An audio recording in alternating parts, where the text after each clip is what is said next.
하나님 말씀은 로마서 12장 1절로 2절까지 우리 찾았으면 합독합니다. 시작. 그러므로 형제들아 내가 하나님의 모든 자비하심으로 너희를 권하노니 너희 몸을 하나님이 기뻐하시는 거룩한 산 제물로 드리라. 이는 너희가 드릴 영적 예배니라. 너희는 이 세대를 본받지 말고 오직 마음을 새롭게 함으로 변화를 받아 하나님의 선하시고 기뻐하시고 온전하신 뜻이 무엇인지 분별하도록 하라. 아멘. 자, 오늘 제목 따라해봅니다. 영적 예배. 영적 예배라는 제목을 가지고 말씀을 전할 때에 많은 은혜 되시기를 주의 이름으로 축복합니다. 우리가 로마서 1장에서 지금까지 하나님의 말씀을 강의해 왔는데요. 1장에서 8장까지는 구원은 어떻게 받는다? 믿음으로. 이 신칭이 믿음으로 구원을 받는다. 그리고 율법에 대해서, 믿음에 대해서, 죄에 대해서 이렇게 이런 주제였다면 9장에서 11장은 이스라엘의 거부함으로 하나님을 복음을 거부함으로 이방인인 우리가 구원을 받았다. 그리고 앞으로도 영적 이스라엘이 돌아올 것이다. 회복될 것이다. 그것을 다루었어요.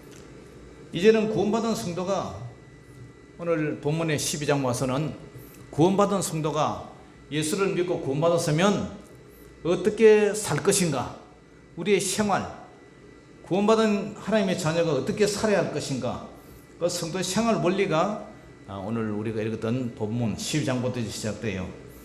자, 성도 여러분, 그러면 예수 믿은 성도는 어떻게 살아야 됩니까? 하나님께 대한 성도의 의무는 어떻게 해야 되느냐? 자, 오늘 본문에 보니까, 자, 우리 12장 1절 다시 한번 읽어봅니다. 시작. 그러므로 형제들아 내가 하나님의 모든 자비하심으로 너희를 권하노니. 자비하심으로 너희를 권한다. 사도 바울은 형제들아 이러면서 내가 하나님의 모든 자비하심으로 너희를 권면한다. 너희들도 나처럼 이렇게 같이 살자. 그 자비하심이 뭐냐? 이 자비하심은요, 긍휼이라 그러죠. 긍휼이 뭐냐? 불쌍히 여서 돌아보는 것, 불쌍히 여기는 것, 불쌍히 여기서 돌아보는 것.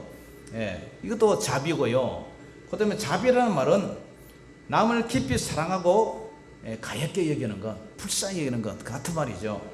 그리고 그렇게 여기서 이제 도와주고 베풀어 주는 거, 이런 걸 자비라고 그러죠. 그 다음에 연민이라고 볼 수가 있어요. 연민이라는 것은 불쌍하고 가련하게 여기는 것, 동정시키는 것, 동정. 남의 어려운 처지를 자기 일처럼 여기고 딱하게 여겨서 이렇게 도와주기도 하고, 남의 어려운 사정을 이해하고 정신적으로나 물질이나 이렇게 도와주는 거, 이런 거 연민이라고 그러죠. 동정이라고 그러죠. 그러니까 이 말에 이 자비하심으로 권한다. 이 말에 이런 긍휼과 자비와 그 다음에 연민과 동정, 이런 게 다 포함된 말이에요. 이 자비하심으로 너희를 권하노니. 그렇기 때문에 우리 예수 믿고 성령 받고 예수 믿은 하나님의 자녀들은 어떻게 살아야 되느냐? 우리도 같은 죄인으로서 이제 구원을 받았기 때문에 우리 이웃에 이런 영혼들이 있다면 우리도 긍휼히 여기고 자비하고 사랑으로, 그리고 연민의 정이 있는 동정하는 그런 성도가 되시기를 주의 이름으로 축복합니다. 할렐루야. 그 다음에 내가 하나님 모든 자비하심으로 너를 권하는데 너희 몸을 하나님이 기뻐하시는 거룩한 산제물 드리라. 이 산제물이 뭐예요? 산제물로 드리라. 이거 산제물로 무엇을? 너희 몸을 하나님이 기뻐하시는 거룩한 산제물. 구약에는 성전에서 제사장이 이제 또 본인이 짐승을 잡아서 하나님께 제사를 드리잖아요. 그처럼 우리 몸을 하나님께 제물로 드리는 거예요. 구약시대는 소나 양이나 이런 짐승을 잡아서 이렇게 제사를 드렸는데, 우리 몸에는 뭐가 있어요? 육체가 있고, 육체 안에는 우리의 영혼이 담겨 있죠. 그래서 영혼 없는 몸이 죽은 같이 행함이 없는 몸은 죽었다, 이런 야고보서의 말처럼 우리 몸에는 영혼과 육체가 이게 같이 있어요. 그래서 우리 숨이 떨어지면 영혼이 떠나고 몸은 죽잖아요. 그리고 몸이 죽으면 또 영혼과 우리 육체가 분리돼서 사망, 죽음이잖아요. 그처럼 우리 전 인간의 인격체, 우리의 삶의 모든 것, 이런 것을 이제 거룩한 제물로, 살아있는 제물로 드리라. 그런데 살아있는 제물로 드리라는데 사실상 구약의 모든 제사는 동물들은 어떻게 드립니까? 죽여야 제물이 돼요. 살아있는 제물은 제물이 될 수가 없어요. 양이나 소나 막, 뭐, 음매하고, 매하고 막, 양이나 소가 이렇게 막 기다니는 것은 절대 제물로 드릴 수 없어요. 반드시 제물을 드려 제사를 지내려면 잡아서 죽여야만이 제물이 돼요. 그렇기 때문에 9장 22절, 히브리서 9장 22절에도 율법을 따라 거의 모든 물건이 피로서 정결되느니 피 흘림이 없은즉 삶이 없다. 반드시 동물은 피를 흘려야 제물이 되듯이 우리 예수님도 피를 흘렸기 때문에 우리의 죄를 용서해 주신 거예요. 그래서 우리가 제물이 되려면 먼저 우리가 어떻게 해요? 하나님 앞에 죽어야 돼요. 죽어야 돼요. 산제물이라는 것은 비록 살아있지만 죽은 짐승처럼 내가 하나님께 죽었네 하고 온전히 순종하는 거예요. 우리 몸은 하나님의 피값으로 산 하나님의 그 성전이에요. 하나님이 계신 성령이 내주하시는 몸이다 이거죠. 그래서 우리는 죄인에서 용서를 받아서 우리 이제 오순절에 성령님이 우리 마음에 우리 몸을 성전 삼아 우리 마음에 내주하고 같이 사는 거예요. 제 마음 속에, 제 마음 속에 우리 성령님이 내 몸 속에 사는 거예요. 그러니까 우리 몸이 뭐예요? 우리 몸은 하나님의 성전이다 말이에요. 성전이다. 그렇기 때문에 우리 성도의 모든 삶은 이런 몸으로 온몸과 정성을 다해서 전적으로 하나님께 마음을 다하고 성품을 다하고 뜻을 다하고 목숨을 다해서 하나님의 뜻대로 기뻐하시는 그런 삶을 살아야 되는 거예요. 할렐루야. 그렇기 때문에 우리가 하나님의 산 제사가 될 수가 있다는 거예요. 자, 그렇기 때문에 우리는 성령님이 우리 안에 계시고 또 우리가 거룩한 산 제물로 우리의 뭐 육실이 죽는 게 아니라 우리 영적으로 거듭나는 것 말이에요. 거듭난 거. 거듭난 우리 옛 사람은 죽고 새 사람으로 살아가는 그 삶을 가지고 하나님께 삶으로 하나님께 예배드리는 것. 그것이 이제 산제물로 드리는 거예요. 그렇기 때문에 우리는 자기 고집, 아집, 그 다음에 불순종, 믿지 못하는 불신, 그런 것을 모든 것을 버리고 온전히 주님 앞에 순종하는 그런 자가 되어야 산제물이 될 수 있다는 거예요. 성령 충만하면 이런 산제물이 될 수가 있어요. 그러나 성령님이 소멸되고 우리가 성령 충만하지 못하면 또다시 나의 고집과 아집과 불신이 막 꾸역꾸역 밀려 올라와요. 그렇기 때문에 날마다 여러분들이 말씀 읽고 기도하고 여러분들 성령 충만함 받을 수 있는 방법은 말씀하고 기도밖에 없어요. 그것이 은혜의 방편인 줄 믿습니다. 아멘. 그래서 말씀 읽고 기도하고 내 삶에 적용하면서 날마다 하나님 성령으로 충만케 살게 해주세요. 이렇게 변화되는 거룩한 산제물이 되는 저와 여러분 되시기를 주 이름으로 축복합니다. 그 다음에 거룩한 산제물은 하나님 앞에 바쳐진 제물이에요. 바쳐진 제물. 하나님께 바쳐진 제물은 늘 정결하고 거룩하고 흠이 없어야 돼요.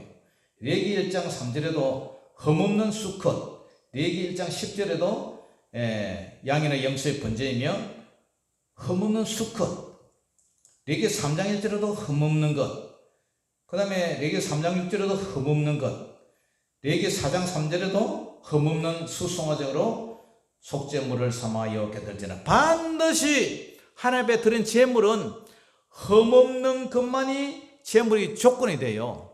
그래서 구약 제사에 만약에 흠이 있다면 그는 제물로 하나님이 받지 않는단 말이에요. 그러니까 우리는 과거에는 우리가 옛사람이고 흠이 많고 결점이 많고 정말 주님 앞에 죄인의 몸이 있지만 이제 믿음으로써 어렵게 됐기 때문에 믿음으로써 이제 구원을 약속을 받았기 때문에 이제는 옛사람 어제는 과거에는 우리가 죄인이고 흠있고 정말 거룩하지 못했지만 예수 믿은 이후의 삶은 어떻게 해야 되느냐? 정말 우리가 거룩하고 흠이 없고 정결하고 구별된 그러한 제물로 살아야 된다는 거예요. 흠없는 제물만이 하나님이 받으실 줄 믿습니다. 아멘. 하나님이 기뻐하시는 제물은 바로 하나님께 연락될 만한 연락하다 이 말이 뭐냐면은 받쳐서 이렇게 올라간다는 얘기예요. 그렇기 때문에 향기를 맡으신다. 하나님은 제사를 지내면 그 제물의 향기를 맡으시는데 출애굽기 29장 18절에도 그 순양의 전부를 제단 위에 불사르라. 이는 여호와께 드리는 번제요 이는 향기로운 냄새니라. 그러니까 이 짐승을 잡아서 각을 떠서 그걸 불에 태우면은 무슨 냄새가 나요? 무슨 냄새 나요? 고기 태우는 냄새 나죠? 그런데 그걸 하나님께서 기뻐 받으시는 험령한다는 거예요. 그 냄새를 맡아보시고 하나님께서 코로 하고 이렇게 맡으신다는 거예요. 그리고 나서는 하나님이 기뻐하시고 좋아하신다는 거예요. 여러분, 초곡리 돼지 농장에서 1만 마리, 10,000마리의 돼지 똥냄새가 바람이 불면 여기까지 싹 이 마을까지 다 날라오는데 냄새가 역겹죠, 그죠? 예. 그러면 이런 돼지 똥냄새도 우리가 역겨운데 절간에서 올리는 그 향, 제사 지낼 때 태우는 향, 그 향냄새도 별로 안 좋잖아요. 예. 그런데 왜 하나님이 어쩌면 이 동물 제사, 고기 태우는 냄새를 그렇게 맡으시고 연락 냄새를 맡으시고 기뻐하실까? 그걸 내가 감감하게 생각해보니까 왜 하나님이 고기 태우는 냄새를 맡으시고 그렇게 기뻐하실까? 그것은 바로 죄를 태우는 냄새. 죄인이 그 짐승의 머리에다 안수를 해가고 짐승한테 뒤집어 씌워가지고 그 짐승이 대신 목숨을 잃고 죽잖아요. 그러니까 그 고기를 태우면은 죄를 태우는 냄새, 죄를 태우는 냄새. 내 대신 짐승이 대신 죽어서 그 죄를 남고 그 죄 태우는 냄새, 그것을 하나님이 기뻐하신다는 거예요. 하나님과 죄는 원수지간이기 때문에 하나님이 가장 싫어하는 게 죄 짓는 거잖아요. 그런데 그거 짐승으로 안수를 해가지고 정가시켜서 뒤집어 씌워서 그래서 짐승이 죽으면서 태우는 그 냄새를 하나님께서 향기로운 냄새로 이렇게 표현을 하세요. 에베소서 5장 2절에 보니까 그리스도께서 너희를 사랑하신 것 같이 너희도 사랑 가운데서 생활하라. 그는 우리를 위하여 자신을 버리사. 자신을 어디에 버렸어요? 십자가에서 버리셨어요. 그리고 향기로운 제물과 희생 제물로 하나님께 드리셨다. 우리 예수님이 십자가에서 피 흘리면서 고통당하면서 죽은 그것을 하나님께 향기로운 제물이라 얘기를 해요. 향기로운 제물. 그것이 어떻게 향기로운 제물입니까? 자기의 독생자 아들이 대신해서 죽어 피 흘리면서 고통당하면서 하나님 나의 하나님 어찌하여 나를 부르시나이까? 그렇게 즐겨하며 죽으시는 그 예수님의 그 하소연을 어떻게 에베소서 5장 2절에 이 에베소서 기자는 향기로운 제물과 희생 제물로 하나님께 드렸다고 이렇게 표현을 하느냐? 그것은 바로 구약의 죄를 태우는 냄새, 신약의 죄를 도맡아서 대신 죽으신 그것을, 그 제사를 하나님께서 향기로운 제물, 희생 제물로 이렇게 표현을 하고 있는 거예요. 그러니까 여러분들도 신령과 진정으로 거룩한 산제물로 하나님께 드리라는 거예요. 드리라는 거. 그것이 예배라는 거예요.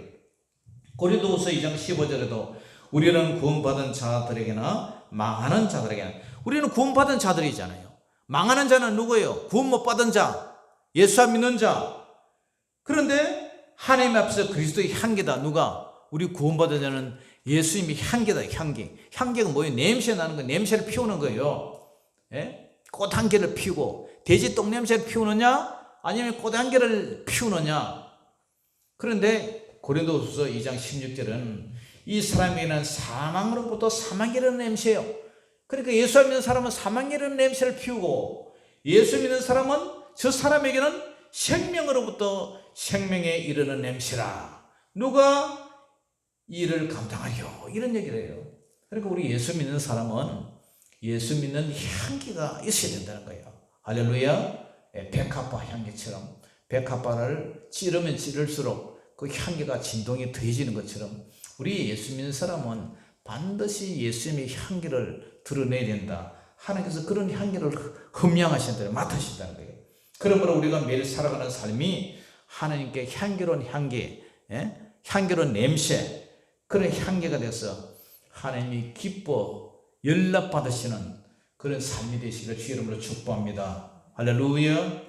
구약에서는 동물 제사로 예배를 드렸다면 신약에서는 예수님이 십자가 대속으로 단번에 제물이 되어 있었어요. 우리는 구약 제사를 이어받아 예수님의 희생의 보혈을 의지하여 이제는 우리는 새 사람이 되었어요. 새 사람. 그럼 새 사람이 되었으면 어떤 예배를 드려야 돼요?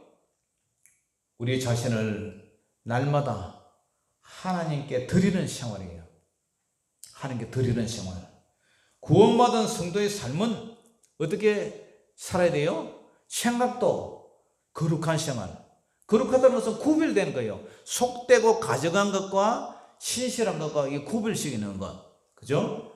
구별된 삶을 살아야 돼요. 구별된 생각. 말을 해도 더럽고 누추하고 농담 섞인 그런 말이 아니라 하나님 앞에 신실한 말, 거룩한 말, 구별된 말, 행동도 거룩한 행동, 그런 삶을, 구별된 삶을 살아야 돼요. 그리고 주일 예배, 주일 낮 예배, 주일 대예배, 그만 제사 마치고 예배 드린 것이 땡 하고 끝난 게 아니라 참 예배는 날마다 우리 생활 속에 주중에, 그죠? 일주일, 그 일주일의 생활 속에서 내 몸으로 드리는 삶의 열매. 우리가 날마다 생활하잖아요. 집에서 생활하잖아요. 그 생활이 예배가 되라 이 말이에요. 생활이 예배가 되라. 생활이 예배가 되라. 할렐루야. 할렐루야. 예, 아멘 하기 싫어요. 예, 마스크를 쓰라니까 소리가 잘 안 들리는데, 하여튼 삶이 예배고 생활이 예배가 돼요. 그것이 영적 예배라는 거예요. 요한복음 4장 24절에도 하나님은 영이시니 예배하는 자가 신령과 진정으로, 영과 진리로 예배할지니라. 성령으로 사는 삶, 진리의 말씀대로 사는 삶, 그것이 영적 예배다. 성령의 인도함을 따라서 성령과 다 긴밀하게 교제를 해가지고 성령님이 싫어하는 건 나도 안 하고 성령님이 기뻐하는 건 나도 하고 날마다 성령의 인도함을 받아야 돼요. 예. 그런 예배가 하나님이 기뻐하시는, 하나님이 받으시는 예배가 된다는 것을 믿으시기를 주 이름으로 축복합니다. 그러므로 이 세대를 본받지 말라. 이 세대는 뭐예요? 자, 2절 같이 한번 읽어봅니다. 시작. 너희는 이 세대를 본받지 말고 그 다음에 오직 마음을 새롭게 함으로 변화를 받아 하나님의 선하시고 기뻐하시고 온전하신 뜻이 무엇인지 분별하도록 해라. 분별. 그러니까 이 세대를 여러분 분별해 보세요.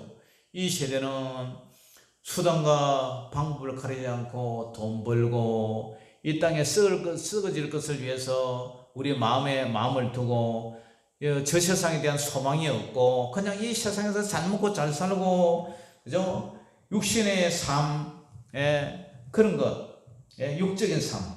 그래서 그런 걸 가지고 출시하고 수단과 방법을 가리지 않고 출시하고 남을 밟아서라도 내가 그 위에 올라가고 죄와 탐욕과 썩어질 것을 내 육체의 소욕대로, 내 마음이 원하는 대로, 내 생각이 원하는 대로 살아가는 것, 그것이 바로 이 세대의 가치관이지 않습니까? 그런데 우리는 어떻게 살아야 돼요? 마음을 새롭게 함으로 변화된 삶. 마음을 새롭게 하면 모든 사람이요 생각과 마음대로 움직여요. 그러니까 이 마음이 변화돼야 돼요. 예? 과거에는 옛 사람으로 살았지만 이제는 새 사람으로 살아야 되고, 과거에는 육체의 사람으로 살았지만 이제는 영적인 사람으로 살고, 과거에는 뭐 술 먹고 담배 피우고 뭐 내가 원하는 대로 세상 친구들을 위해서 살았지만 이제는 주님이 기뻐하신 대로 사는 것, 이것이 바로 이 세대를 본받지 말한 거예요. 변화된 삶이 완전한 이 전환이죠. 전환, 뒤바뀌는 거죠. 예전에 제약된 생활과 습관, 성품, 악한 생각과 행동을 버리고 영적으로 새롭게 살아가는 것, 이것이 변화된 삶이라는 거예요. 성령을 쫓아 행하고 육신의 일을 버리는 삶. 그래서 로마서 8장 4절에서 6절에는 이런 말을 해요. 육신을 따르지 않고 그 영을 따라 행하는 우리에게 율법이 요구가 이루어지게 하려 하심이라 하면서, 육신을 따르는 자는 육신의 일을 생각하고 성령을 따라 행하는 자는 성령의 일을 생각하니, 육신의 생각은 사망이요 성령의 생각은 생명과 평안이니라. 할렐루야. 육체대로 살면 그 삶의 끝은 반드시 멸망이고 사망이고 지옥 간다는. 그러나 우리가 성령의 생각, 성령님이 인도하는 대로, 성령님이 기뻐하는 대로 그렇게 사는 삶은 반드시 우리 삶이 생명, 영생을 얻게 되고 이 땅에서도 평안을 누리게 된다는 거예요. 그리고 죽어서도 영원한 평강이 있는 하나님의 나라, 샬롬의 나라, 새하늘과 새 땅에서 영원히 살 줄 믿습니다. 할렐루야. 그러니까 사람이 뒤바뀌어야 되는 거예요. 뒤바뀌어야 돼요. 한 술 주정뱅이가 있었어요. 이 사람은 맨날 술로 사는 사람이에요. 노름하고, 돈만 생기면 노름하고, 돈이 좀 모이면 재산 날리고, 마누라 두드려 패고, 자식 두드려 패고, 그런 삶을 살았어요. 그래서 술만 취하면 이 사람이 개가 돼요. 개가 시비 걸고 행패 부리고, 그런 사람이 어쩌다가 이제 교회를 가게 됐어요. 그래서 그를 아는 이제 그 같은 술꾼인 사람이 고개를 가로저으면서, 아이고 저 사람이 교회 가봤자 가면 뭐 달라질 게 있느냐고 이제 그렇게 이제 얘기를 했어요. 그런데 어느 날 이제 교회 갔다 온 그 사람을, 그 친구가 이제 물었어요. 야, 교회에서 목사님 뭐라고 가르치더냐? 그러니까 그 친구가 뭐 말을 잘 못하겠으니까 착하게 살아라고 그러더나. 그래, 착하게 살아라 그러더라. 그런데 성경은 누가 썼다더냐? 그러니까 이 사람 말을 제대로 못해. 그리고 네가 교회 다니면서 배운 게 뭐냐?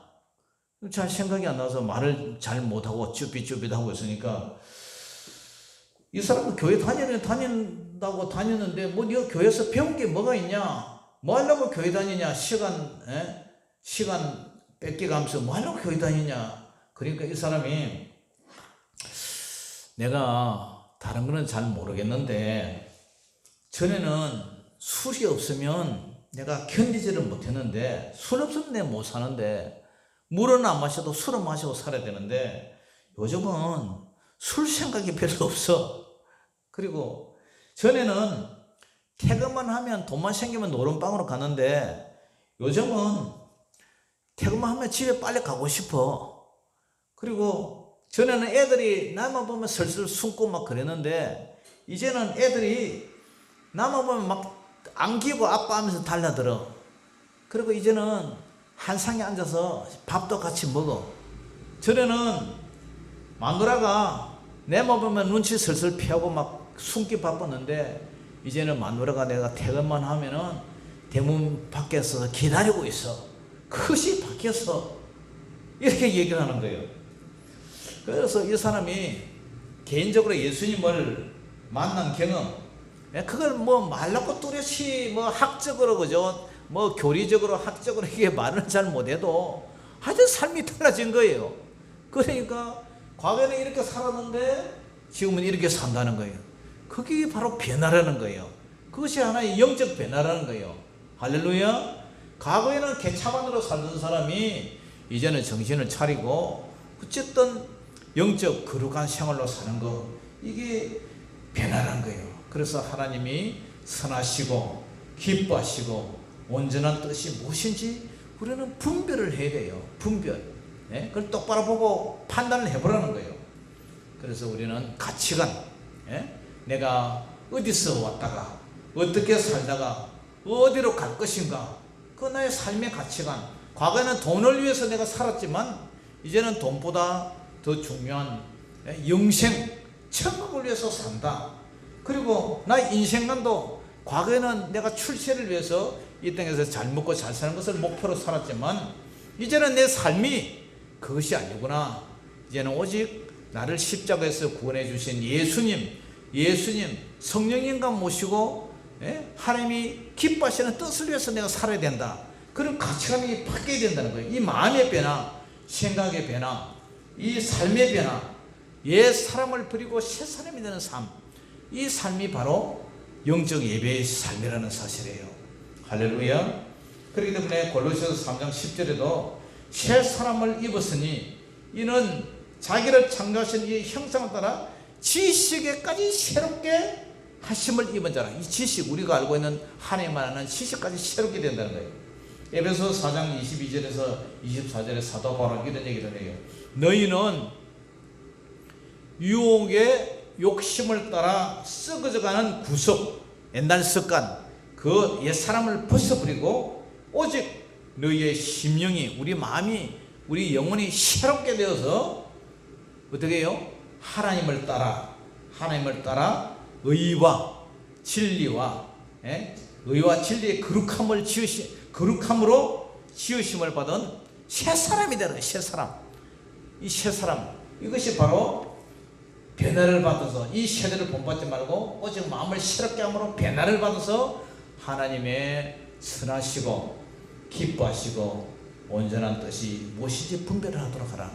우리 삭개오 알잖아요. 삭개오, 세리장 삭개오가 돈 많은 부자였어요. 과거에는 세리장으로서, 유대인으로서 로마 사람에게 빌붙어가지고 착복하고, 그죠?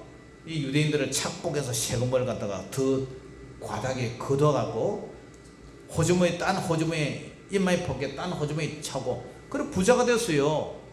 그런데 이 사람이 예수님을 만나고 나서 키가 작아서 뽕나무 위에 올라갔다가 예수님 삭개오에 내려오니까, 그래가지고 변화되잖아요. 예수님을 초대해서 내가 뭐 과거에 누구한테 이렇게 내가 다른 사람에게 억울하게 착복한 것이면 사변을 갖겠다고, 이게 사변을 갖겠다고 이렇게 변화를 일어나잖아요. 그런 삶이 바로 변화된 삶인 줄 믿습니다. 그러므로 우리 유천 성도님들, 올해가 가기 전에 날마다 여러분들이 변화된 삶을 살지만, 이 변화는요, 내가 의지적으로 변화해야 되겠다 해서 변하는 것도 물론 되겠지만 오래 못 가요. 그런데 우리가 성령 충만해지면, 그죠? 내 속에 있는 성령께서, 그분께서 나를 변화된 삶으로 살아가도록 해주세요. 아멘. 말하는 것도 내가 성령 충만할 때는 말도 은혜스럽게 노는데, 내가 성령이, 그죠? 충만치 못하고 완전히 내가 막 악령에 사로잡혀 있다면 내 말, 입에도 막 원망불평이 막 나와요. 예? 네가 나한테 해준 게 뭔데? 막 이런 식으로 나와요. 그런데 내가 성령이 충만해지면, 아이고, 참, 아까 어떤 마음이 생긴다고요? 불쌍한 마음이 생기고, 연민이 생기고, 아이고, 참, 저 사람의 가엾은 그런 자비한 마음이 생기고, 동정이 생기고 그래요. 그런데 내가 성령이 충만하지 못하면 막 원망이 생기고, 감사한 마음이 안 생기고, 은혜가 안 되고, 짜증이 나고, 원망과 불평이 나고, 막 툴툴거리고 그러게 돼요. 근데 내가 성령 충만해지면, 어쨌든 말씀과 기도로 우리 예수님이 나를 위해서 이렇게 죽으셨는데, 내가 이때까지 이렇게 살게 된 것도 하나님의 은혜인데, 참 그런 은혜에 눈물이 생기고, 마음에 감사가 생기고, 마음에 기쁨이 생기고, 참 나를 구원해 주신 저 사람들 돈 많고 저래도 다 지옥의 땔감으로 다 지옥 갈 건데, 근데 하나님께서 나를 구속해 주셔서 하나님의 자녀가 되게 해주셨다. 그래서 아버지 불렀만 봐도 마음이 찡하고 눈물이 나고, 그런 마음이 되면은요 자연히 우리 생각도 말도 우리 삶이 변화가 된다는 거예요. 그러니까 우리가 이런 것이 영적 예배고 하나님이 기뻐하시고 온전한 뜻이라는 사실을 알고, 아무쪼록 여러분들이 코로나로 인하여 교회 매일은 오지 못하더라도 주일이나 수요 기도에는 오시니까 집에서도 성경을 다시 읽으시고, 또 집에서도 무릎 꿇고 기도하시고, 또 하나님 앞에 찬송 부르면서 하나님의 은혜를 사모하여 여러분들의 식어진 마음에 다시 성령의 불이 칼팔팔팔 이렇게 임하도록, 성령의 기름 부으심이 임하도록 주님을 초청하고 주님을 사모하고 주님을 간절히 찾는 그런 성령으로 마음이 뜨거워지고 유지될 때 여러분들의 삶은 자연적으로 변화된 삶이 될 줄 믿습니다. 그러한 성도들이 되시기를 주의 이름으로 축원합니다. 기도하겠습니다. 아버지 하나님, 오늘 감사합니다. 아버지 하나님, 우리가 또 성령 충만함을 받아서 아버지 변화된 삶을 살고 옛 사람은 죽고 새 사람으로 살게 하시고, 아버지 하나님, 주님이 기뻐하시고 온전한 뜻이 무엇인지 분별하며 아버지 주님 앞에 성령과 진리로 주님 앞에 영광 돌리는 새 사람으로 살게 하여 주시옵소서. 그래서 우리 주님이 기뻐하는 삶, 날마다 성령님 모시고 내가 성전이 되어서 우리 주님 기쁘게 살아가는 그런 삶이 되게 하여 주시고, 그 삶이 가정이 되고 교회가 되고 사유가 될 수 있도록 아버지 하나님 우리를 붙잡아 주시옵소서. 모든 영광을 주께 올려드리며 살아계신 우리 주 예수 이름으로 감사하며 기도 올리옵나이다. 아멘. 찬송가 하나 부릅니다.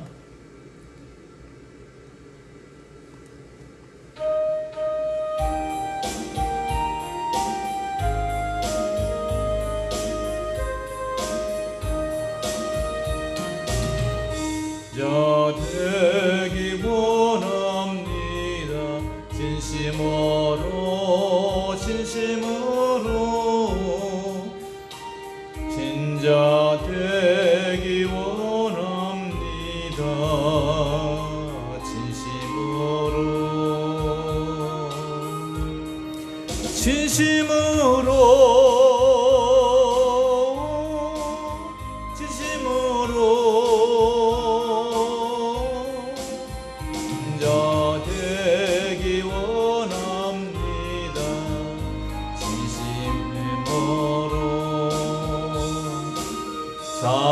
사랑하기 원합니다. 진심으로 진심으로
집으로. 아멘. 하늘에 계신 우리 아버지여, 이름이 그렇게 여김을 받으시오며 나라의 임하옵시며 뜻이 하늘에서 이룬 것 같이 땅에서도 이루어지이다. 오늘날 우리에게 일용할 양식을 주옵시고 우리가 우리에게 죄지은 자를 사하여 준 것 같이 우리 죄를 사하여 주옵시고 우리를 시험에 들게 하지 마옵시고 다만 악에서 구하옵소서. 대개 나라와 근세와 영광이 아버지께 영원히 있사옵나이다. 아멘.